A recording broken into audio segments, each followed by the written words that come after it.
నమస్కారం. అధికారం కార్యక్రమానికి స్వాగతం. ఈ వారం అధికారం కార్యక్రమంలో భాగంగా మన ముందున్న చర్చా అంశం ఇంక నుండి ముదిరాజులు రాజులే అనే అంశం మీద చర్చించడానికి మనతో పాటు ఉన్నారు డాక్టర్ పి పూర్ణచంద్రరావు గారు, రిటైర్డ్ డీజీపీ, అలాగే ప్రస్తుతం నేషనల్ కోఆర్డినేటర్గా ఉన్నారు ఆల్ ఇండియా బీఎస్పీ పార్టీకి. వారితో పాటు retired IAS officer, BCIF chairperson T Chiranjeevi గారు కూడా మనతో పాటు జాయిన్ అవుతున్నారు. అనేక ఉద్యమాల్లో తను క్రియాశీలకంగా పాల్గొంటున్నారు. అలాగే ముఖ్యంగా తను తీసుకుని వచ్చిన ఇషా ఇజ్జత్ హుకూమత్ బుక్ ఏదైతే ఉందో పుస్తకం, అది సంచలనంగా మారుతుంది. బీసీ ఉద్యమానికి ఈ బుక్ ఒక బైబుల్ లెక్క, ఒక ఖురాన్ లెక్క, ఒక భగవద్గీత లెక్క పనిచేస్తున్నట్టుగా బీసీ ఉద్యమంని ముందుకు తీసుకుని వెళ్తుంది. ఆ బుక్ని రాసిన చిరంజీవి గారు కూడా మనతో పాటు జాయిన్ అవుతున్నారు. వారితో పాటు all India OBC students association state president Shiva Mudiraju గారు మనతో జాయిన్ అవుతున్నారు. అనేక బీసీ ఉద్యమాల్లో, అలాగే ముఖ్యంగా ముదిరాజు ఉద్యమాల్లో చురుగ్గా పాల్గొంటూ రాష్ట్రమంతా యాత్రని, ముదిరాజు చైతన్య యాత్రను కూడా చేయడం జరిగింది. అలాగే బీసీ అంశాల మీద కూడా పనిచేస్తున్నారు. ప్రస్తుతం రాష్ట్ర అధ్యక్షుడిగా all India OBC students association ముందు తీసుకుని వెళ్తున్నారు. సార్ పూర్ణచంద్రరావు సార్, మీరు మొదటిగా మీ దగ్గరకు వస్తాం. ముదిరాజులు ఏదైతే ఉన్నారో, ముదిరాజు కమ్యూనిటీ అత్యధికంగా ఉంది రాష్ట్రంలో, తెలంగాణ రాష్ట్రంలో. బీసీ కమ్యూనిటీస్లో చూసినట్లయితే, కానీ వారికి ఉన్న ఎమ్మెల్యే ఒక్కరే ఉన్నారు. ఎమ్మెల్యే చూసినట్లయితే సో రాజాధికారంలో వారి వాటా అన్నది అసలు ఎక్కడ కూడా దరిదాపును కూడా లేదు. చాలా చాలా చాలా చిన్నగా ఉన్నట్టుగా కనబడుతుంది. దీని మీద మీరు ఏమంటారు? నమస్కారం అండి. చిరంజీవులు గారు ఐఏఎస్ రిటైర్డ్, అలానే మన శివ ముదిరాజ్ గారు, మరి all India OBC students association president గా జాతీయ స్థాయిలో ఉన్నటువంటి మీకు, మరి మన బహుజన మిత్రులకి, టైమ్ లైన్ యాజమాన్య వారికి అవకాశాన్ని ఇస్తున్న వారికి కూడా ధన్యవాదాలు. ఈరోజు మంచి కార్యక్రమం మీరు చేపట్టారు. ముదిరాజులు రాజులే. ఎందుకంటే ఈ ఇష్యూ ఎందుకు వచ్చింది ఈ రోజున అంటే, నిన్న మొన్న పేపర్లో మనకి ముదిరాజుల్ని బీసీడీ నుంచి బీసీఏలోకి చేర్చాలనేటువంటి డిమాండ్తో ముదిరాజు సంఘ నాయకులు ప్రభుత్వాన్ని కలుస్తున్నట్టుగా మనం వార్తలు చూసాం. అయితే అసలు కలవాల్సింది ముదిరాజుల్ని కలవాల్సిన వాళ్ళు యాక్చువల్గా వాళ్ళని ముదిరాజులు కలుస్తున్నారు. ఈ రకమైనటువంటి అంశం చాలా నాకు ఎందుకో సరిగ్గా అనిపించలేదు. మనం ఈ విషయాలు కూడా నాకు ఎట్లా అవగాహన అంటే, నాకు కూడా నేను ఈ గత 2 సంవత్సరాలుగా ఈ ఉద్యమంలో ఉన్నప్పటి నుంచి నేను చూస్తూ ఉన్నా, ఒక్కొక్క కులం యొక్క జనాభా ఎంతమంది ఉన్నారు, వాళ్ళు ఎంతమంది ఎమ్మెల్యేలు ఉన్నారు, మరి జనాభా తక్కువ ఉన్న కులాలు ఎంతమంది ఎక్కువ ఎమ్మెల్యేలు అయ్యి ముఖ్యమంత్రులు అయ్యి, ఆ తక్కువ జనాభా ఉన్నటువంటి ముఖ్యమంత్రుల దగ్గరికి మన వాళ్ళు ఆ జీవో కావాలా ఈ జీవో కావాలని సంవత్సరాల తరబడి తిరిగినా కానీ దిక్కులేని పరిస్థితి. ఈ సందర్భంగా మన బీసీ ఇంటలెక్చువల్ ఫోరం చైర్మన్ చిరంజీవులు గారు రాసినటువంటి ఒక బుక్ చాలా మార్గదర్శకంగా కనపడుతుంది. దీన్ని మన వాళ్ళు గమనించాలి.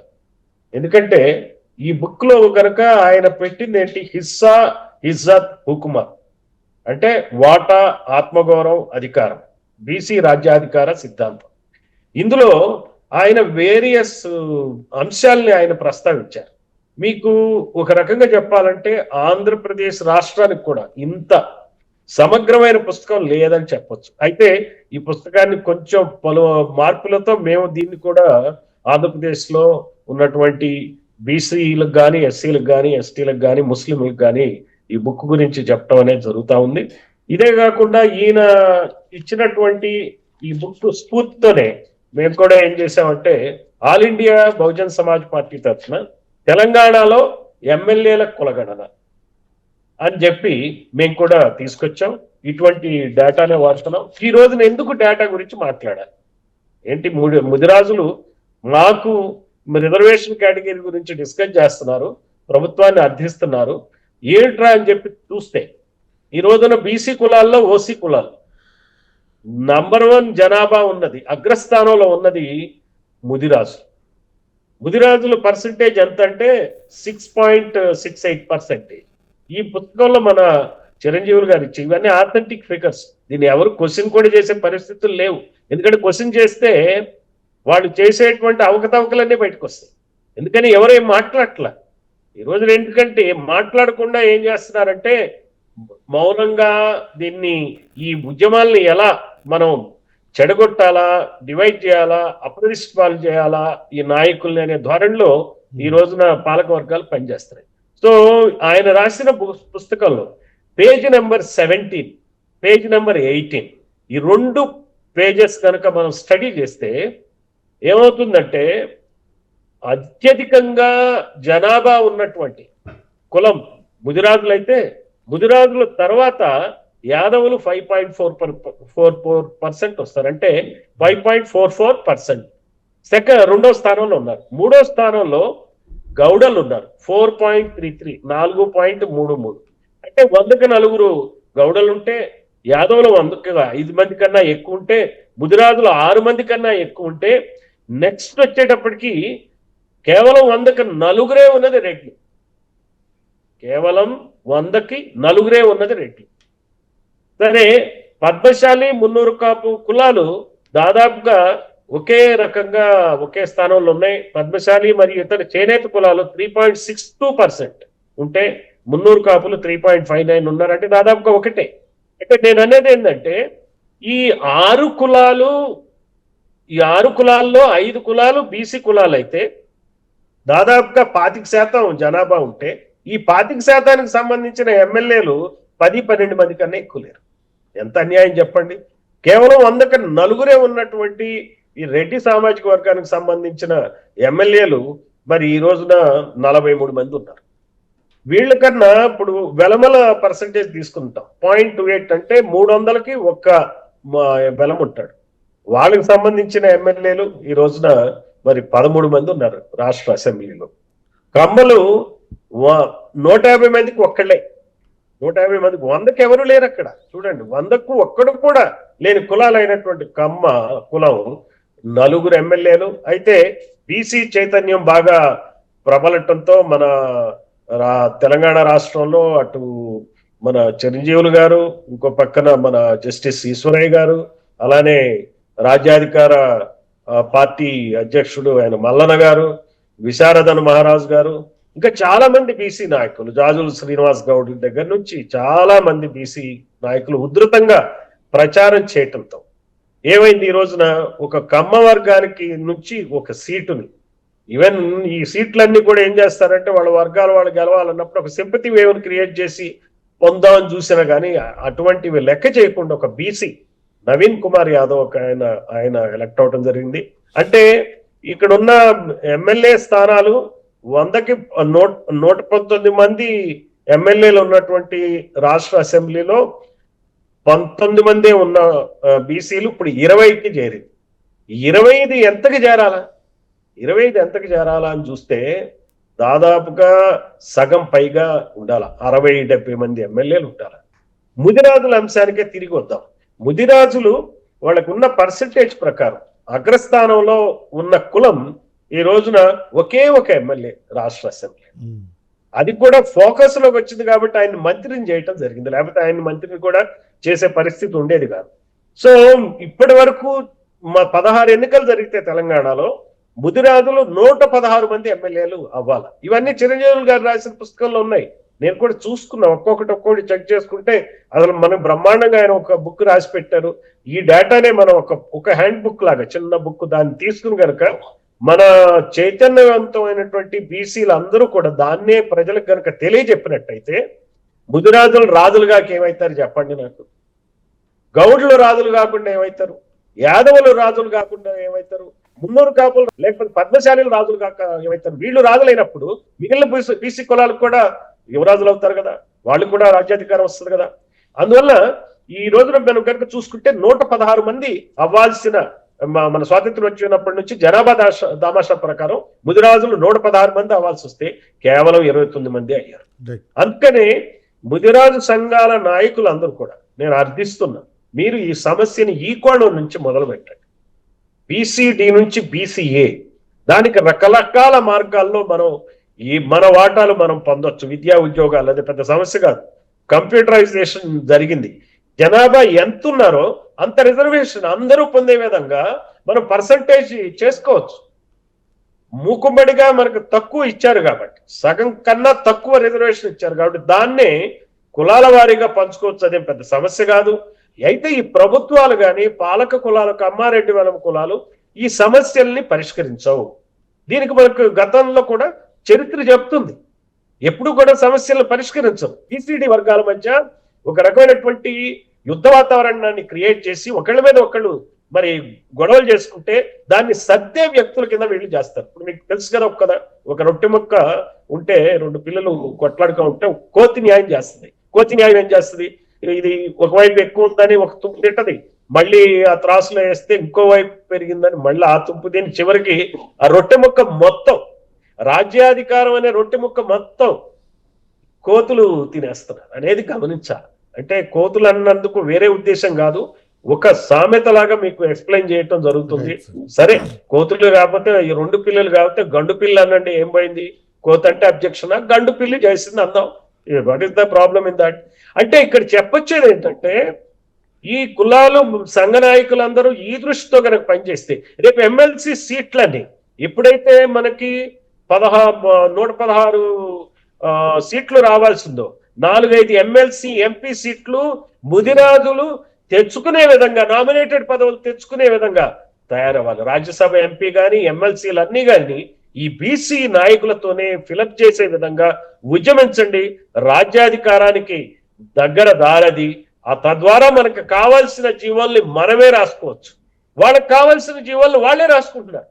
వాళ్ళు చేసే పని ఏంటంటే, దానికి ఎగ్జాంపుల్ మాలమాదిగల మధ్య వర్గీకరణ సమస్య క్రియేట్ చేసిన ఈ పాలక వర్గాలు. అండ్ దాన్ని పరిష్కరించడానికి వీళ్ళకి 30 సంవత్సరాలు పట్టింది. అంటే 30 సంవత్సరాలు మాలల ఓట్లని ఒక పార్టీ, మాదిగల ఓట్లను ఒక పార్టీ వాడుకున్నారు.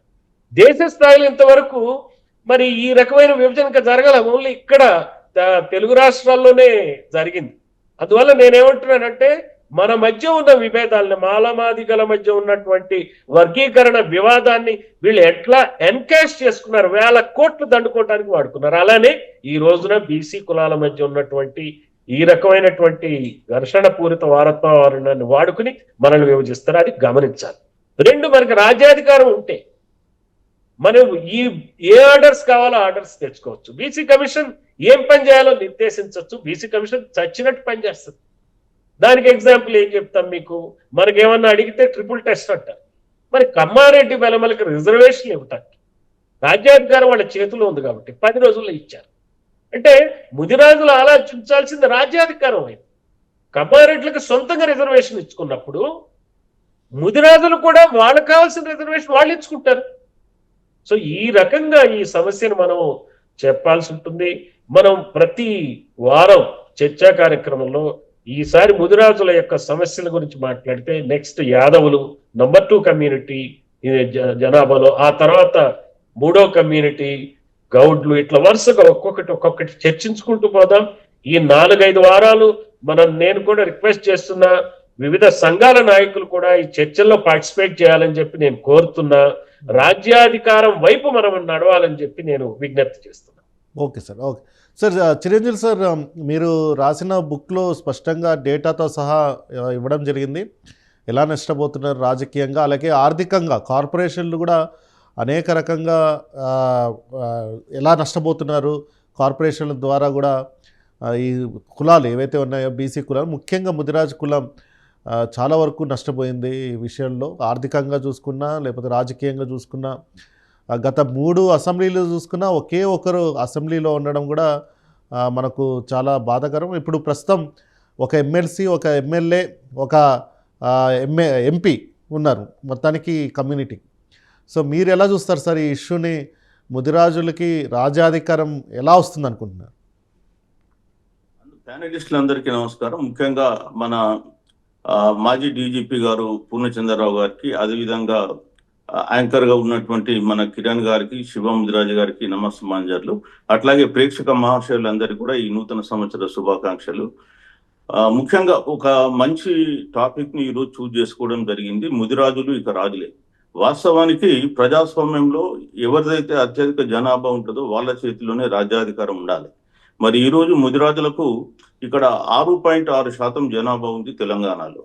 కానీ అసెంబ్లీకి వచ్చేస్తే ఇంతకుముందే మన గౌరవ పూర్ణచంద్రరావు గారు అనేకమైనటువంటి అంశాలు వారి గురించి తెలియజేశారు. అదేవిధంగా ఇస్సా ఇజ్జత్ హుకుమత్ బుక్ గురించి కూడా వారు చాలా గొప్పగా చెప్పారు. వారికి సందర్భంగా ప్రత్యేకంగా అభినందనలు. సో ముఖ్యంగా బీసీలలో రాజ్యాకాంక్ష రగిల్చాలనే ఉద్దేశంతో వాళ్ళు గత 78 సంవత్సరాలుగా ఏం కోల్పోతున్నారు, ఎట్లా సాధించుకోవాలనే అంశాల గురించి తెలియజేయడం కొరకే ఇస్సా ఇజ్జత్ హుకుమత్ అనే పుస్తకాన్ని రాయడం జరిగింది. సో ఇక్కడ మనం ముదిరాజు కమ్యూనిటీ గురించి మనం మాట్లాడితే, ముదిరాజులకు ఒక ఘనమైనటువంటి చరిత్ర, సాంస్కృతిక వారసత్వం ఉన్నటువంటి కమ్యూనిటీ. గతంలో వాళ్ళు రాజులుగా కూడా పనిచేసినారు. తర్వాత కాలంలో కాలక్రమేణా అనేకమైన మార్పులకు గురై మన నైజాం స్టేట్ లో ఉన్నప్పుడు వాళ్ళు కొంత గ్రామాభివృద్ధి పాలనలో కూడా వాళ్ళు పాల్గొన్నారు. అదేవిధంగా వ్యవసాయము, ఇతరత్ర చేతి వృత్తులు, తర్వాత ఫిష్, చేపలు పట్టడం లాంటి వృత్తులు కూడా వాళ్ళు స్వీకరించడం జరిగింది. అయితే వాళ్ళ కమ్యూనిటీలో మనం చూసినట్టయితే నైజాంకు వ్యతిరేకంగా పోరాటటువంటి గొప్ప వీరుడు పండగ సాయన్న గారు ఈ ముదిరాజు కులానికి సంబంధించిన వారే. గత అంటే కంబైన్డ్ మహబూబ్ నగర్ డిస్ట్రిక్ట్ సంబంధించినటువంటి వ్యక్తి. సో ఆ రోజు నైజాం పాలనలో భూస్వాములకు, దేశ్ముఖులకు వ్యతిరేకంగా పోరాటం చేసినటువంటి వ్యక్తి. ధనవంతులను దోసి పేదవారికి ఆకలి తీసినటువంటి వ్యక్తి. అదే విధంగా రాజ్యాధికారం కావాలని చెప్పేసి కలలుగన్నటువంటి వ్యక్తి. సో మరి ఈయనలో రేర్ క్వాలిటీస్ ఆ కాలంలోనే మనం చూసినాం. సో అంత రాజ్యాకాంక్ష కలిగి ఉన్నటువంటి పండగ సాయన లాంటి గొప్ప యోధుని తయారు చేసినటువంటి ముదిరాజు కులంలో ఎందుకో తర్వాత కాలంలో కొంత రాజ్యాకాంక్ష బలమైన పడిందేమో అని అనిపించక తప్పదు. మనము ఒక్కసారి మనం సేమ్ ఇదే లక్షణాలు ఉన్నటువంటి కమ్యూనిటీని మనం తమిళనాడులో చూద్దాం. తమిళనాడులో మీరు చూసినట్టయితే తమిళనాడులో మనకు వనియార్ కమ్యూనిటీ ఉంది. ఈ వనియార్ కమ్యూనిటీలో మనం చూసినట్లయితే సిమిలర్ ప్రొఫెషన్ ఉంటుంది. వాళ్ళ పాపులేషన్ కూడా దాదాపు తమిళనాడులో ఒక 3.5 నుంచి 4% మధ్య ఉంటుంది. సో ఇక్కడ వీళ్ళు 6.6% ఉన్నారు. సో మరి వనియార్ కమ్యూనిటీ కూడా ఇప్పుడు వీళ్ళు ఎట్లయితే బీసీఏలో చేర్చాలనే ఒక ఉద్యమాన్ని స్టార్ట్ చేసినారు. తమిళనాడులో కూడా వనియార్స్ మమ్మల్ని ఎంబీసీలుగా గుర్తించాలని చెప్పేసి రామదాస్ గారి ఆధ్వర్యంలో ఆ రోజు తమిళనాడులో 87లో ఉద్యమం చేసినారు. సో ఆ ఉద్యమం ఫలితంగా, అసలు ఉద్యమం అంటే మామూలు ఉద్యమం చేయలేదు.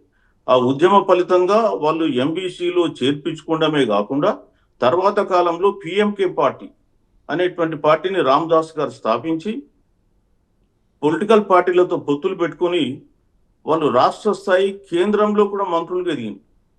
క్యాబినెట్ కూడా ఏమంటారు, క్యాబినెట్ మినిస్టర్ దాకా ఎదిగారు సార్. క్యాబినెట్ మినిస్టర్ దాకా ఎదిగారు. సో నేను అదే చెప్తున్నా, సేమ్ సిమిలర్ కమ్యూనిటీ. ఒక నాయకుడు వచ్చేసి రామదాస్ ఎంటైర్ కమ్యూనిటీని ట్రాన్స్ఫార్మ్ చేశాడు. మరి తెలంగాణలో వచ్చిన ప్రాబ్లం ఏంటంటే ప్రతి క్యాస్ట్ పార్టీలుగా విభజింపబడ్డది. వాళ్ళు కమ్యూనిటీగా ఓట్లు ఇస్తారు. ఇక్కడ జరుగుతుంది ఏంటంటే ఇవాళ ముదిరాజే కావచ్చు, ఇంకా ఇతర కమ్యూనిటీలు కావచ్చు, అవి తెలంగాణలో ఉన్న 3 పార్టీలలో చీలిపోయి ఉంది, ఐక్యంగా లేదు. ఇవాళ రామదాస్ వాళ్ళందరినీ ఐక్యంగా చేసినాడు కాబట్టి రాజ్యాధికారంలో భాగస్వామ్యులు, వాళ్ళు కింగ్ మేకర్స్ అయినారు. సో ఈ రోజు కూడా తెలంగాణలో కూడా వనియార్ కమ్యూనిటీ లాగానే ముదిరాజు కమ్యూనిటీ కూడా కింగ్ మేకర్స్, కింగులు కావాల్సినటువంటి సమయం ఆసన్నమైంది. నేను రాసిన ఇస్సా ఇజ్జత్ హుకుమత్ బుక్ లోనే 150వ పేజీలోనే ఈ వనియార్ గురించి రాసిన. సో అది డైరెక్ట్ గా నేను ముదిరాజు కమ్యూనిటీని దృష్టిలో పెట్టుకునే రాసిన. మీరు అది చూస్తే ఆ page 150, 151 almost all similar circumstances. So మరి ఎందుకు ఇక్కడ మరి ఆ కమ్యూనిటీలో ఆ చైతన్యము, ఆ విప్లవం వల్ల రావాల్సినటువంటి అవసరం ఎంతవరకు ఉందనే విషయాన్ని గురించి నేను ఇప్పుడు స్పష్టంగా చెప్తున్నా. బట్ నేను రిఫరెన్స్ ఇచ్చడం జరిగింది, ముదిరాజు కమ్యూనిటీ దృష్టిలో పెట్టుకునే రాసినది. సో నేనేమంటున్నానంటే మనము రాజకీయంగా చైతన్యం కానంత మటుకు, మన భావజాలం ప్రజలకు చెప్పనంత వరకు మనం రాజ్యాధికారాన్ని అందుకోలేదు. రైట్. పండగ సాయన్న లాంటి గొప్ప వీరుడు, నిజంగా కూడా పండగ సాయన్న గురించి మనం చదివితే మనకే రోమాలు నిగ్గబొడుస్తాయి. అరే అంత గొప్ప వీరుణ్ణి కన్నటువంటి ముదిరాజు కమ్యూనిటీ ఇవాళ వాళ్ళు రాజకీయంగా ఎందుకు ఆ స్థాయిలో వస్తలేరు అంటే ఎవరన్నా ఉంటే అన్యదా భావించొద్దు, ఎందుకంటే నేను వేరే ఉద్దేశంతో కాదు. 100% కమ్యూనిటీ యాక్టివ్గా పార్టిసిపేట్ కావాలి. మనము గత 2 సంవత్సరాల నుంచి ముదిరాజ్ కమ్యూనిటీలో దాదాపు 6.6% ఉండి ఈ రోజు వాళ్ళు ఒక్కటే ఎమ్మెల్యే ఉన్నారు. ఓసీలందరూ కలిసినా 6% లేదు తెలంగాణలో. Right. రెడ్డి గాని, వెలమ గాని, కమ్మ గాని, వైశ్య గాని, బ్రాహ్మణులు గాని ఈ 5 కమ్యూనిటీ జనాభా కలిస్తే కూడా 6% లేదు. అయినప్పటికీ కూడా వాళ్ళు 61 మంది ఎమ్మెల్యేలు తెలంగాణ అసెంబ్లీలో ఉన్నారు. అంటే ఈ 5 కమ్యూనిటీలకు మించి జనాభా ఉన్నటువంటి కమ్యూనిటీకి ఒక్కటే అని మనం చాలా సార్లు మాట్లాడినాం. మరి మొత్తానికి ప్రభుత్వం కూడా ఆలోచించి మొదటిసారి గెలిచినప్పటికీ కూడా ముదిరాజు కమ్యూనిటీకి సంబంధించిన ఎమ్మెల్యేకు మంత్రి పదవి ఇవ్వడం జరిగింది. సో ఇవాళ పదే పదే బీసీ సంఘాలు మాట్లాడుతూ ఉంటే కొంత ప్రభుత్వంలో కూడా కదలిక వస్తుంది, చైతన్యం వస్తుంది. సో మన కమ్యూనిటీలకు ఎంతో కొంత న్యాయం జరుగుతుంది. సో ఇవాళ నేను ముదిరాజు కమ్యూనిటీ వాళ్ళని కోరేది ఏంటంటే, మీరు మీ కమ్యూనిటీలో తమిళనాడులో ఎట్లయితే రామదాస్ గారు ఆర్గనైజ్ చేసి వాళ్ళ దాన్ని ఒక గొప్ప పార్టీగా తీర్చిదిద్దిండో మనం కూడా పద్ధతులు అనుసరించాల్సిన అవసరం ఉంది. కాకపోతే ఆయన కొన్ని పద్ధతులు కాంట్రవర్షిగా అనుసరించినటువంటి ఉన్నాయి, అవి మనం పక్కన పెట్టేద్దాం, దానికి మనకు సంబంధం లేదు. మనకు ఎంతవరకు ఉపయోగకరమైనటువంటి కార్యక్రమాలు ఉంటాయో ఆ కార్యక్రమాలు చేద్దాం. చేసినట్టయితే రేపు తెల్లారి రాబోయే అసెంబ్లీలో ముదిరాజులు వాళ్ళ జనాభా దామాష ప్రకారం కనీసం ఒక 10 మంది ఎమ్మెల్యేలు ఉండాల్సిన పరిస్థితి ఉంది. ఇవాళ తెలంగాణ అసెంబ్లీలో గత 16 సార్లు ఎన్నికలు జరిగితే 1741 అసెంబ్లీ స్థానాలకు 4% ఉన్న రెడ్డి కమ్యూనిటీ 578 మంది అసెంబ్లీ సీట్లు వారు సాధించింది. మొత్తం బీసీలు 61% జనాభా ఉన్న బీసీలు 277 సాధించింది. అంటే ఎంత డిఫరెన్స్ ఉందో మనం చూడండి. మనము మన ఓట్లు వాళ్ళకేసి వాళ్ళని సీట్లలో కూర్చోబెట్టి వాళ్ళ దగ్గరకు పోయి మనం అడుకోవాల్సిన పరిస్థితి ఉంది. వాళ్ళు ఎట్లయితే తమిళనాడులో ఆయన ఎంబీసీలో చేర్చాలని చెప్పి పోరాటం చేస్తే కరుణానిధి గవర్నమెంట్ చేర్చింది, లాస్ట్కి ఎంబీసీలుగా ఇవాళ స్టేటస్ అనుభవిస్తున్న వాళ్ళు ఇవాళ వీళ్ళు కూడా బీసీఏ ఉద్యమాన్ని తీసుకున్నారు. తీసుకోండి, మేము కాదనట్లేదు. దాని ప్రభుత్వం ఎట్లా పరిష్కరించాలో పరిష్కరిస్తే దానికి అనేకమైన పరిష్కార మార్గాలు ఉన్నాయి. మీరు ఆ ఉద్యమాన్ని ఉధృతం చేయండి, దాని ద్వారా రాజకీయ వేదిక నిర్మించుకోండి. ఆయన చేసిన పని అది. ఆ ఉద్యమం ద్వారా రాజకీయ వేదిక నిర్మించి 1990లో అనుకుంటాను ఆయన పిఎంకే పార్టీ స్థాపించేసి ఇవాళ తమిళనాడులో కింగ్ మేకర్ గా మిగిలింది. సో నేను కూడా కోరేది ఏంటంటే, మీరు ఆ మోడల్ను ఎంతవరకు వీలైతే అంతవరకు అనుసరించడానికి ప్రయత్నించండి, లేదా మీ ఇండిజినస్ మోడల్ పెట్టుకున్న నష్టం లేదు. కాకపోతే ఏంటంటే 100% తెలంగాణలో రాజ్యాధికారం చేపట్టే విధంగా, అదేవిధంగా ముఖ్యమంత్రి స్థానాన్ని అధిష్ఠించేటువంటి అర్హత ముదిరాజు కమ్యూనిటీకి ఉంది. సో మరి ఇప్పుడు ముదిరాజులో కూడా చాలా మంది చదువుకున్న వాళ్ళు ఉన్నారు, విద్యావేత్తలు ఉన్నారు, ఐఏఎస్ ఐపీఎస్ రిటైర్మెంట్ అయిన వాళ్ళు కూడా ఉన్నారు. దయచేసి నేను ఏం చెప్తున్నానంటే, మీరు మీ కమ్యూనిటీ ఎజెండాను తీసుకొని ముందుకు రండి. ఈ రాష్ట్రాన్ని, ఈ దేశాన్ని మార్చేటువంటి అవకాశం మీ చేతిలో ఉంది. మీరు ఒక చరిత్ర నిర్మాతలు అవుతారు. ఒక పండగ సాయనే కాదు, 100 పండగ సాయాలు మనం తయారు చేయొచ్చు. ఆ కమ్యూనిటీలో అవకాశం ఉంది. సో మరి మీకు దీన్ని ఒక ఆసరాగా తీసుకుని, వల్ల ఏదైతే మన ప్రైమ్ 9 వాళ్ళు మంచి ఒక చర్చా కార్యక్రమం చేపట్టినారో, ఈ చర్చా కార్యక్రమాన్ని ఒకసారి ఆసరాగా తీసుకుని రేపు రాబోయే కాలంలో ఒక మిగతా కమ్యూనిటీలతో కూడా కలుపుకొని ఒక మీటింగ్ పెట్టండి, ఎట్లా పోతే ముందుకు పోతే బాగుంటుంది. సో ఆ కమ్యూనిటీల సలహాలు సూచనలు తీసుకొని మీరు ముందుకెళ్ళండి. మీ కులానికి సంబంధించినటువంటి ఒక పొలిటికల్ పార్టీ కూడా పెట్టినా తప్పలేదు. ఎట్లయితే నేను పిఎంకే గారు పెట్టారో అట్లనే పెట్టండి, లేదా రాబోయే కాలంలో బీసీల ఆధ్వర్యంలో వచ్చే పార్టీలలోనైనా పనిచేయండి. కానీ రాజ్యాధికార కాంక్ష మీరు పెట్టుకొని ముందుకు పోతేనే మనం రాజ్యాధికారం లాక్కోగలుగుతాం. ఆ విషయాన్ని మీరు గుర్తుపెట్టుకోవాల్సింది చెప్తున్నా. ప్రతిదానికి డబ్బులే పనిచేస్తాయి అనుకోవాల్సిన అవసరం లేదు. మనలో రాజ్యాకాంక్ష ఉంటే డబ్బులన్నీ కూడా సెకండరీకే అయిపోతాయి. కొంతవరకు డబ్బులు పనిచేయచ్చు ఇప్పుడున్న సర్కమ్స్టెన్సెస్ లో, కానీ అదే పరమావధి కాదు, అదే ఫైనల్ కూడా కాదని చెప్పక తప్పదు. సో మరి ఈ కార్యక్రమం ఒకటి మంచి కార్యక్రమం తీసుకున్నందుకు మరోసారి ప్రత్యేకంగా అభినందనలు. చిరంజీవి సార్ చెప్పినట్టు ఈ సీఎం పొజిషన్కి మోస్ట్ అర్హత ఉన్న కులం ఏదైతే ఉందంటే అది ముదిరాజు కులం అనేసి చెప్తున్నారు. సో శివముదిరాజు గారు, మీరు ఈ అంశంలో గతంలో చాలా భారీ ఎత్తున పనిచేశారు, యాత్రలు చేశారు. ఈ కమ్యూనిటీని ముఖ్యంగా ముదిరాజ్ యువతని ఏకం చేయడానికి యాత్రలు చేయడం కూడా జరిగింది. అలాగే పండగ సాయన్న గురించి కూడా అనేక రకాలుగా అంటే రాయడంతో పాటు ఆయన్ని వెలికితీశారు. చాలా వరకు కొన్ని అంశాలని మీరు తీసుకున్నారు. అలాగే ఆయన జయంతిని వర్ధంతిని ఏదైతే ఉందో వాటిని సెలబ్రేట్ చేయడంలో కూడా ముందు తీసుకుని వెళ్తున్నారు. కానీ ఇంత జరుగుతున్నా కూడా కమ్యూనిటీలో ఎంతో కాన్షియస్నెస్, ఈ రాజాధికారం మీద కాన్షియస్నెస్ కొంచెం తగ్గినట్టుగా కనబడుతూ ఉంది అంటే చూసినట్లయితే. సో బయట నుంచి ఏదైతే పొలిటికల్ అనలిస్టులు కానీ లేకపోతే పెద్దలు చిరంజీవి గారు లాంటి వాళ్ళు చూస్తున్న దాంట్లో చూస్తుంటే కాన్షియస్నెస్ తగ్గినట్టుగా, దీని మీద మీరేమంటారు? ముందుగా నాతో ప్యానెల్లో ఈ డిబేట్లో పార్టిసిపేట్ చేసిన పెద్దలందరికీ నమస్కారాలు. ఈరోజు తెలంగాణలో ఒక సరికొత్త అంశాన్ని తీసుకొచ్చారు తెర మీదకి. ముదిరాజులను బీసీడీ నుంచి బీసీకు మార్చాలి.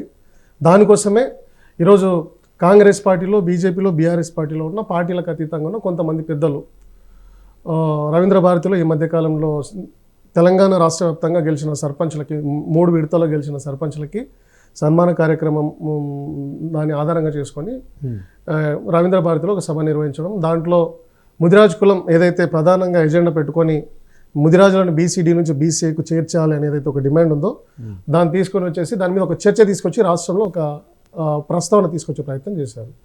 ఈరోజు బీసీడీ నుంచి బీసీఐకి ముదిరాజులను చేర్చాలనే అంశం అనేది ఇది ఒక రాజకీయపరమైన, ఇది రాజకీయ పార్టీలు ఆడే ఒక కపట కుట్రలో భాగంగానే ఈరోజు బీసీఐ అనే ప్రస్తావన బలంగా తీసుకొస్తున్నారు. ఈరోజు ముదిరాజులను బీసీడీ నుంచి బీసీఐకు మార్చాలి అనే ఒక డిమాండ్ ఏదైతే ఉందో, కేసీఆర్ గారు 2001లో తెలంగాణ వాదాన్ని ఎప్పుడైతే ఎత్తుకున్నాడో ఆయనకు 2 సంవత్సరాల తర్వాత 2003లో నుంచి ముదిరాజులను బీసీడీ నుంచి బీసీకి మార్చాలనేసి హైదరాబాద్లోని నిజాం గ్రౌండ్లో పెద్ద ఎత్తున సభ పెట్టి అక్కడ నుంచి స్టార్ట్ అయింది ఒక వాదం. అంటే దానికి ముందు నుంచి ఉంది, దాన్ని ప్రజల్లోకి బలంగా తీసుకెళ్లే ప్రయత్నం ఆ రోజు జరిగింది. 2001లో ఏదైతే ఒక డిమాండ్ తీసుకుని రాష్ట్ర ప్రభుత్వం అంటే కేసీఆర్ గారు వెలుగులో ఉండే ముందుకు వచ్చి కేంద్ర ప్రభుత్వాన్ని పార్లమెంట్లో బిల్లులు పెట్టి అన్ని రాష్ట్రంలో దేశంలో ఉన్న పార్టీలను ఏకం చేసి ఒక ప్రత్యేక రాష్ట్రాన్ని ఏర్పాటు చేసిండు. కానీ ఒక చిన్న విషయం, టెక్నికల్ ఇష్యూ ఉన్న ఒక సమస్యని ముదిరాజులను బీసీడీ నుంచి బీసీకి చేర్చాలని ఒక విషయాన్ని 2003 నుంచి 2025 వరకు కూడా ఈ రోజు వరకు కూడా దాన్ని అట్లాగే నానుస్తూ ఉన్నారు. దీని వెనుక రాజకీయ పార్టీల కుట్ర ఉంది. అట్లాగే ఈ ముదిరాజు కులాన్ని లేదంటే ఈ బీసీ వర్గాల్లో కొంతమంది ముదిరాజు కులంలో ఉన్న కొంతమంది కూడా ఈరోజు కాంశీరామ్ గారు ఏదైతే చెప్తారో, ఒక జాతిని, ఒక సమాజం ఎప్పుడైతే చైతన్యం అవుతుందో, అభివృద్ధి చెందుతుందో, లేదైతే పోరాటం చేయడానికి సిద్ధపడుతుందో, ఈరోజు అట్లాగే కొంతమంది దళారులు ముదిరాజు కులాన్ని రాజకీయ పార్టీల పాదాల దగ్గర పెట్టడానికి కొత్త డిమాండ్ అంటే ఒక డిమాండ్ని అది సాధ్యం అవుతుందా కాదా అనే ప్రస్తావన కూడా లేకుండా దాన్ని ప్రతిసారి దాన్ని ఎలక్షన్ ముందు తీసుకురావడం, ముందు పెట్టడం, దాన్ని చూపించి ఓట్లు అడుకోవడం, లేదంటే వాళ్ళ లబ్ధి పొందడం, వాళ్ళ స్వతంత్ర ప్రయోజనాలు పొందడం కోసం జరుగుతున్నాయి. ఇది ఒక పెద్ద ఎత్తున కుట్ర. ఇది చాలామంది మేధావి వర్గాలు కూడా తెలుసు, ముదిరాజులో ఉన్న మేధావుల వరకు తెలుసు, రాజకీయ పార్టీలకు కూడా తెలుసు. ఈరోజు ముదిరాజులను బీసీడీ నుంచి బీసీఏలకు చేర్చాలి అనే దాని మీద ఒక ప్రస్తావన చేసినప్పుడు దీంట్లో ఇప్పుడు మనకు చాలా టెక్నికల్ ఇష్యూస్ ఉన్నాయి. ఇప్పుడు ఏదైతే ఈరోజు తెలంగాణలో అయితే మనం తెలంగాణలో చూసుకున్నట్లయితే ఈరోజు ఆల్రెడీ ఎస్సీలకు 15% ఉంది, ఎస్టీలకు 6% ఉంది, బీసీలకు 29% ఉంది. ఏదైతే ఎస్టీలకు 10%, సారీ, ఏదైతే ఇప్పుడు Indra Sawhney versus union of India కేసులో ఏదైతే మనకు 92-93లో ఏదైతే జడ్జిమెంట్ వచ్చిందో అందులో 50% ఏదైతే ఉందో క్యాప్ దాటకూడదు అనేది ఉంది. ఇప్పుడు ఈరోజు ముదిరాజులను బీసీడీ నుంచి బీసీఐకి మారుస్తామని ఇమీడియట్గా చెప్పినప్పుడు మళ్ళీ వాళ్ళు టెక్నికల్ ఇష్యూస్ వస్తున్నాయి, అంటే చట్టపరమైన ఇష్యూస్ వస్తున్నాయని తెలిసి కూడా దాన్ని మళ్ళీ దాన్ని తెర మీద తీసుకొచ్చి కోర్టుల వరకు తీసుకెళ్లడం, మళ్ళీ కొట్టేయడం, దాని మీద మళ్ళీ రాజకీయం చేయడం, దాన్ని పెట్టుకుంటూ ఇప్పటికీ 25 వరకు తీసుకొచ్చే ప్రయత్నాలు జరుగుతున్నాయి. అయితే ఈరోజు బీసీ కులాల్లో ఒక ముదిరాజులదే కదా ఈ సమస్య. ఈరోజు యాదవ సమాజం ఇబ్బంది పడుతుంది. అట్లాగే ఈరోజు బీసీడీలో ఉన్న ఎవరైతే సాగర సోదరులు ఇబ్బంది పడుతున్నారు, ఎట్లయితే ఆరకటిక సోదరులు ఇబ్బంది పడుతున్నారు. ఈరోజు కూడా బీసీడీ చాలా నష్టపోతుంది. రోస్టర్స్ పాయింట్లో కూడా బీసీడీ చాలా నష్టపోతుంది. ఈరోజు మనకు తెలిసిందే బీసీఏలో సంచార జాతులు, అర్ధ సంచార జాతులు, విముక్త జాతులు, బీసీబీలో కులవృత్తులు, బీసీసీలో కన్వర్టెడ్ క్రిస్టియన్స్, బీసీడీలో మిగతా కులాలన్నీ తీసుకొచ్చి కలిపారు. మరి దానికి ఉన్న క్రైటీరియా ఏంటంటే అనంతరామన్ కమిషన్ అప్పుడు తీసుకొచ్చి ఏదో ఆగమేఘాల మీద ఏదో వాళ్ళకున్న రిసోర్సెస్ బట్టి దాని మీద కమిటీ లేదు, కమిషన్ లేదు, ఆ డేటా పూర్తి స్థాయిలో బయట పెట్టలేదు, వాళ్ళకి అందుబాటులో ఉన్న డేటాను ఆధారంగా చేసుకుని ఆ రోజు పెట్టారు.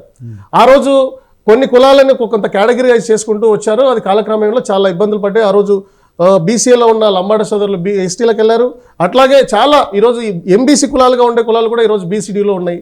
ఈరోజు కులవృత్తులు చేసుకునే కులాలు కూడా ఈరోజు బీసీడీలో ఉన్నాయి. ఈరోజు కులవృత్తులు చేసే కులాలు కూడా మళ్ళీ బీసీఏలో ఉన్నాయి. దానికి ఒక క్లారిటీ లేదు, ఒక స్పష్టత లేదు. ఈరోజు బీసీఏలో దాదాపు 68 కులాలు ఉన్నాయి, బీసీబీలో 28, బీసీసీలో ఈ కన్వర్టెడ్ ఏదైతే క్రిస్టియన్స్ ఉన్నారో వాళ్ళు, బీసీడీలో వచ్చేసి 51 కులాలు, బీసీఈలో వచ్చేసి 14 కులాలు ఉన్నాయి. ఈరోజు ఈ కులాల మధ్య ఏ కులానికి ఆ కులానికి మధ్య ఒక పెద్ద ఎత్తున వైరుధ్యాలు ఉన్నాయి. దీనికి కారణం ఏంటంటే రాజకీయ పార్టీలు ఆడే ఒక కుట్రలో భాగంగా వీటి అంటే కులాల మధ్యన ఒక చిచ్చు పెట్టి ఈరోజు పరిస్థితి ఎట్లా అయిపోయిందంటే ముదిరాజులు బీసీఏలోకి చేరుతామని ఒక ఏదైతే డిమాండ్ తీసుకొస్తున్నారో బీసీఏ కులాలు వ్యతిరేకిస్తున్నాయి. అంటే ఒక బీసీ ఉద్యమాన్ని మనం పెద్ద ఎత్తున మనం నిర్మాణం చేద్దాం అనుకునే టైంలో బీసీల మధ్య ఒక వైరుధ్యాన్ని ఏర్పాటు చేసి ఆ కులాలను కలవకుండా ఆ కులాల మధ్య చిచ్చు పెట్టే ప్రయత్నాలు జరుగుతున్నాయి. కాబట్టి దీనికి పరిపూర్ణమైన ఒక సమస్యకు పరిష్కారం జరగాలంటే దీనికి అన్ని కులాలు కలవాలి, అన్ని కులాలు కలిసి రాజకీయ పార్టీల మీద పెద్ద ఎత్తున ప్రెజర్ తీసుకురావాల్సిన అవసరం ఉంది. దానికోసం ఏదైతే అనంతరామన్ కమిషన్ ఉందో దాన్ని పూర్తిగా ప్రక్షాళన చేయాల్సిన అవసరం ఉంది. దేశంలో మనకు చాలా రిజర్వేషన్ మోడల్స్ ఉన్నాయి. దానికి ఇప్పుడు బెస్ట్ ఎగ్జాంపుల్ ఇప్పుడు మనకు తమిళనాడు రిజర్వేషన్ మోడల్ ఉంది.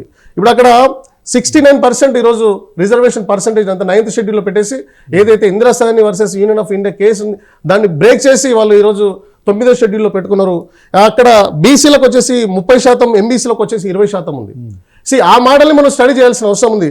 లేదా మనకు ఇప్పుడు కర్ణాటక మోడల్ కూడా ఉంది. ఈరోజు రాజకీయ పార్టీలు కూడా ఆలోచించాల్సిన అవసరం ఉంది. ఈరోజు ముదిరాజులను బీసీడీ నుంచి తీసుకొచ్చి మళ్ళీ బీసీఏలో వేస్తారు. మళ్ళీ బీసీఏ కులాలు లేదంటే అక్కడ నష్టం జరుగుతుంది అనుకున్న వర్గాలు వెళ్ళేసి మళ్ళీ ఇమీడియట్ కోర్టుకు వెళ్తే దాని మీద స్టే తీసుకొస్తాయి. మళ్ళీ ఒక 20 ఏళ్ళు కష్టపడాలి. ఇట్లా బీసీడీ కులాలకు బీసీఏ కులాలకు మధ్య ఒక రాజకీయ వైరుధ్యాన్ని ఏర్పాటు చేసే ప్రయత్నాలు రాజకీయ పార్టీలు అట్లాగే ఈ కుల సంఘాలను పట్టుకొని రాజకీయ నాయకులతోటి తమ ప్రయోజనాలు లబ్ధి పొందే నాయకులు కూడా దాన్ని ఎంటర్టైన్ చేసుకుంటూ వాళ్ళకు ఒక జీవనోపాధిగా దాన్ని తీసుకెళ్లే ప్రయత్నం జరుగుతుంది. కాబట్టి దీనికి కొంచెం విరుగుడుగా మనం ఏం చేయొచ్చు అంటే ఇప్పుడు ఏదైతే తమిళనాడులో ఓబీసీలకి 32% ఇస్తున్నారో అట్లాగే ఆ 32%లో కూడా వాళ్ళు ఒక మోడల్ తీసుకున్నారు. ఏంటంటే 2A 2B 3A 3B అని. ఇప్పుడు ఒకవేళ ముదిరాజులను బీసీడీ నుంచి బీసీఏకి చేరిస్తే ఖచ్చితంగా మళ్ళీ కోర్టుకు వెళ్తారు. ఇందులో టెక్నికల్ ఇష్యూస్ ఉన్నాయి, చాలా ఈ మేధావి వర్గాలకు తెలుసు, రాజకీయ పార్టీలకు తెలుసు. ఇప్పుడు ఎవరైతే ఈ కొత్తగా ఈ డిమాండ్ని రాజకీయ పార్టీలు ముందుకు ఎందుకు తీసుకొచ్చినా కూడా అందరికీ తెలుసు మేధావి వర్గాలకి. వాళ్ళు మళ్ళీ ఏదో బీసీఏ మీద ఒక హడావిడి చేస్తారు, హల్చల్ చేస్తారు, జాతిని అంతా ఏకం చేసి ఎక్కడైతే పార్టీకి కొంత వీక్నెస్ ఉందో, ఏ వర్గాలు అయితే అసంతృప్తితో ఉన్నాయో ఆ వర్గాలు దూరం అయిపోతుంటే మళ్ళీ ఏదో ఒక డిమాండ్ తీసుకొచ్చి చూపించే ప్రయత్నం జరుగుతుంది. కాబట్టి దాంట్లో భాగంగా మళ్ళీ వాళ్ళు కోర్టు బీసీఏ మీద మేము చర్యలు అంటే మేము ప్రణాళిక స్టార్ట్ చేశాము, దీన్ని మేము మీకు అందుబాటులోకి తీసుకొస్తామని చెప్తారు. కానీ ఇమీడియట్గా బీసీఏ కులాలు మళ్ళీ హైకోర్టుకి వెళ్తాయి లేదా సుప్రీంకోర్టుకి వెళ్తే నష్టం జరిగే ప్రయత్నం జరుగుతుంది. కాబట్టి మనకు ఇంకో మోడల్ కూడా ఉంది. ఇప్పుడు తమిళనాడు మోడల్ ఎట్లా ఉందో లేదా ఎట్లయితే మనకు కర్ణాటక మోడల్ ఉంది. ఇప్పుడు మేము కూడా ఏం చెప్పాలనుకున్నాం, బీసీఏ వేసేసుకొని బీసీఏ ఇప్పుడు తెలంగాణ ఇప్పుడు బీసీ కేటగరైజేషన్ ఎట్లుందో దాంట్లో BCA 1 BCA 2 లేదా BCA 3 అనే ఏదో ఒక క్లాస్ చేర్చి బీసీఏ ముదిరాజులను తీసుకొచ్చి అట్లాంటి క్లాజ్లో పెడితే అటు బీసీఏ కులాలకు నష్టం ఉండదు, అట్లా ముదిరాజులకు నష్టం ఉండదు. కానీ ఇప్పుడు కొత్తగా ఒక వాదన తీసుకొచ్చారు, ఏది ముదిరాజులను Fలో చేర్చాలి అని. అట్లా చేరిస్తే ఆల్రెడీ బీసీడీలో ఉంటేనే రోస్టర్ పాయింట్లలో ఇబ్బంది కలుగుతుంది. కేటగరైజేషన్ ఏదైతే నోటిఫికేషన్లో కానీ లేదంటే PhD సీట్లలో యూనివర్సిటీ ఎంట్రన్స్లలో మళ్ళీ Fలోకి తీసుకెళ్తే బీసీ కులాలన్నీ నష్టపోయే ప్రయత్నం జరుగుతాయి. కాబట్టి ఫస్ట్ ప్రభుత్వాలు ఏం చేయాలంటే కులాల మధ్య ఒకవేళ వాళ్ళకి ఏదన్నా రాహుల్ గాంధీ గారు చెప్తున్న ఏదైతే రాజ్యాంగాన్ని పట్టుకొని సంవిధానం చెప్తూ ఎవరి వాట ఎంతో వారి జనాభా ఎంతో వారి వాట అంత అంటూ ఒకవేళ వాళ్ళు ఇవ్వదలుచుకుంటే ఖచ్చితంగా ముదిరాజుల్లోనే కాదు అన్ని కులాలని సమన్వయం చేసుకుంటూ అన్ని కులాలను కలుపుకుంటూ అన్ని కులాలకి న్యాయం జరిగేటట్టుగా ఈ ఏదైతే అనంతరామన్ కమిషన్ ఉందో దాన్ని ప్రక్షాళన చేయాల్సిన అవసరం ఉంది. అట్లాగే ఇక్కడ ఉన్న ఎంపీలతోటి పెద్ద ఎత్తున పార్లమెంట్లో బిల్లు పెట్టించి ఏదైతే తమిళనాడు మోడలా లేదంటే మనకు కర్ణాటక మోడలా లేదైతే మనకు బీహార్ మోడల్ కూడా ఉంది, వీటిని స్టడీ చేయాల్సిన అవసరం ఒకటి ఉంది. ఇది ఒక రాజకీయ ఒక్క నిమిషం శివ మాట్లాడిన దానికి నేను జస్ట్ రెస్పాన్స్ ఇస్తున్నా. ఏంటంటే ప్రజాస్వామ్యంలో వడ్డించేవాడు మనోడైతే ఏ విధంగా అయినా సమస్యకు పరిష్కారం దొరుకుతుంది. మీకు అసెంబ్లీలో తగినంత బలం లేకుండా మా సమస్య పరిష్కారం కావాలంటే కాదు. ఇవాళ 10 మంది ఎమ్మెల్యేలు అసెంబ్లీలో ఉండి మీరు చెప్పిన సమస్యలు ఏది అడ్డం కావు, తక్షణం వచ్చేస్తుంది. Correct sir. రాజాధికారం ఉంటే మన సమస్యలు దృష్టిలో పెట్టుకొని తొందరగా సార్ ఇంతకుముందు చెప్పినాడు EWS ఎట్లా తెచ్చుకున్నారండి సార్? అదే సార్ నేను మొదటి నుంచి కూడా చెప్పేది ఏంటంటే మీరు సమస్యల గురించి మీరు ఎట్లా పరిష్కరించాలని మీరు ఆలోచించారు, ప్రభుత్వం ఆలోచిస్తారు. ప్రభుత్వం ఉన్నది దానికి మీ 10 మంది ఎమ్మెల్యేలు ఉంటే అసెంబ్లీలో ఇవాళ గట్టి కూర్చుంటే వారం రోజులలో మీకు ఏ కాదు ఈ స్పెషల్ కేటగిరీ ఏదో చేసైనా మీకు రిజర్వేషన్ ఇస్తారు. Right. మనం ఆ విషయాన్ని అర్థం చేసుకోవాలి. నేను కోరేది ఏంటంటే ఫస్ట్ మనం అర్థం చేసుకోవాల్సింది మన సమస్యలను వినిపించే గొంతులు మనకు శాసనసభలో లేవు. Yes, sir. కాబట్టి మన సమస్య పరిష్కారం అవుతలే. ఇవాళ 10 మంది ఎమ్మెల్యేలు ఉన్నారు, వచ్చి మీరు కూర్చోమనండి, ఏం జరుగుతుందో అసెంబ్లీలో. పది సో మంది మొదలు ఎమ్మెల్యేలు- అందుకని మీకు చెప్పేది ఏంటంటే Sir. మొదలు మీరు కమ్యూనిటీ పరంగా ఏకంగండి. సమస్య ఎట్లా పరిష్కరించబడుతుంది, సమస్యకున్న పరిష్కారాలు ఏంటి ప్రభుత్వం ఆలోచిస్తాయి. సో అది మనం ఆలోచించాలని చెప్పి చెప్తున్నా. మీరు నేను కోరేది ఏంటంటే రాజ్యాధికారం ఎట్లా తెచ్చుకుందాం, ఎంతమంది ఎమ్మెల్యేలను అసెంబ్లీకి పంపుదాం, ఎట్లా మనం ఏ బీసీ కేటగిరీ కింద ఒక గొప్ప ఉద్యమాన్ని తమిళనాడులో నిర్మించినట్లా నిర్మిద్దాం, అది ఆలోచించాల్సింది కోరుతాం. ఆ 10 మంది ఉంటే మీ సమస్యలే కాదు బీసీ సమస్యలు కూడా క్లియర్ అవుతాయి. ఒక మాట 42% రిజర్వేషన్లు కూడా ఇచ్చేసే మీరు అంటే టైం లేదు. ఒక మాట ఏంటంటే ఒక 200 చెప్తాను ఒకసారి టైం అవుతుంది కాబట్టి.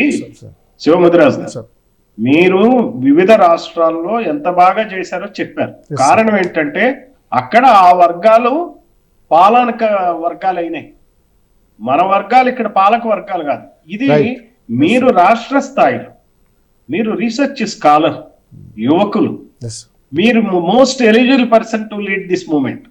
మీరు లీడ్ చేయండి, మీలాంటి వాళ్ళు లీడ్ చేయాలా, రాజ్యాధికార యాత్ర అనేది పెట్టుకోవాలా, లీడ్ చేయాలా.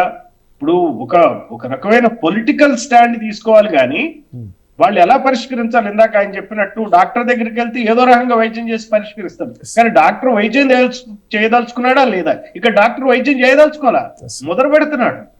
ఒకడు మీకు ఇది చిన్న ఎగ్జాంపుల్ చెప్పి క్లోజ్ చేస్తాను నా వరకు. ఒకడు ఏం చేశాడంటే, ఒక ఆయన పెద్ద నర్సింగ్ హోమ్ కట్టుకున్నా. ఈ పెద్ద నర్సింగ్ హోమ్ కట్టుకుంటే వాడు కొడుకును కూడా ఏదో క్యాపిటేషన్ ఫీ కట్టి డొనేషన్లు కట్టి డాక్టర్ని చేశాడు.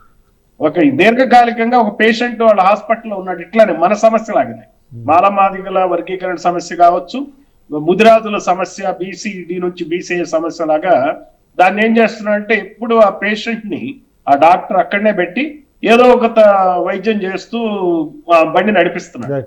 ఈ నడిపించే క్రమంలో ఒక రోజు అతను బయటకు వెళ్లాల్సి వచ్చింది. పెద్ద డాక్టర్, తండ్రి డాక్టర్, కొడుకు డాక్టర్కి చెప్పారు, అరే బాబు బాగా చూసుకోరా నువ్వు హాస్పిటల్ మనం అని చెప్తాడు. వీడు తండ్రి 15 రోజులు తిరిగి వచ్చేటప్పటికి ఈ పేషెంట్ కనపడాడు. బీసీడీ నుంచి బీసీఏ పేషెంట్ కానీ మాదిగల వర్గీకరణ పేషెంట్ కానీ కనపడాడు. ఏంట్రా నువ్వు ఏం చేసావంటే, అయ్యా నేను పరిష్కరించేశాను, మంచి వైద్యం చేశాను, అయిపోయింది. ఒరే అదేంట్రా, వాళ్ళు ఇచ్చిన డబ్బులతోనే కదా నేను ఎంతకాలం నిన్ను చదివిచ్చింది, నర్సింగ్ హోమ్ ని పెంచింది. అలానే ఈ మాలమాదిగల ఓట్లతో సార్ మనకు సమయం లేదు, గుజరాతుల ఓట్లతో, యాదవుల ఓట్లతో, గౌడ్ల ఓట్లతో, పద్మశాలి మున్నూరు కాపుల ఓట్లతో కదా రెట్లు, వెలమలు, కమ్మలు రాజ్యం వెళ్తున్నారు అనే విషయాన్ని మనం చెప్పాలి. అందువల్ల వాళ్ళు పరిష్కరించారు. ఒక్క మాట 200 ఏళ్లకు ముందు ప్రజావీరుడు పండుగ సాయన్న ఈ తెలంగాణ రాష్ట్రంలో బహుజన వర్గాల కోసం ఎట్లయితే రాజ్యాధికారం కోసం పోరాటం చేశారో, ఈ రోజు మన టైటిల్ ముదిరాజులు రాజులు ఇకపై అనే ఏదైతే ఒక నినాదం ఉందో దాన్ని అడ్డం పెట్టుకొని ఈ ప్రభుత్వాలు, రాజకీయ పార్టీలు అగ్రకులాల కోటలు బద్దలు కొట్టి పండుగ సాయన వారసత్వాన్ని నిలబెట్టడం కోసం ముదిరాలంతా ఏకం కావాలనేసి ఈ డిబేట్ ద్వారా మేము తెలియజేస్తున్నాం. ఓకే, మంచి మెసేజ్ ఇచ్చారు. చిరంజీవి సార్ చెప్పినట్లు 10 మంది ముదిరాజులు గనక ఎమ్మెల్యేలుగా ఉంటే గనక వాళ్ళ సమస్యలే కాదు బీసీల సమస్యలు కూడా తీరుతాయి. సో ఏ కులం ఆ కులం వాళ్ళ రాజాధికారం కోసం పోరాడాలనేసి, వాళ్ళ వాటా ఏదైతే ఉందో అది సాధించుకోవాలనేసి ఈ వారం అధికారం కార్యక్రమంలో పాల్గొన్న ప్రతి ఒక్క ప్యానలిస్ట్ కూడా తెలియజేస్తున్నారు. ఇంకొక అంశం మీద మరో నెక్స్ట్ వారం కలుద్దాం. అప్పటి వరకు సెలవు.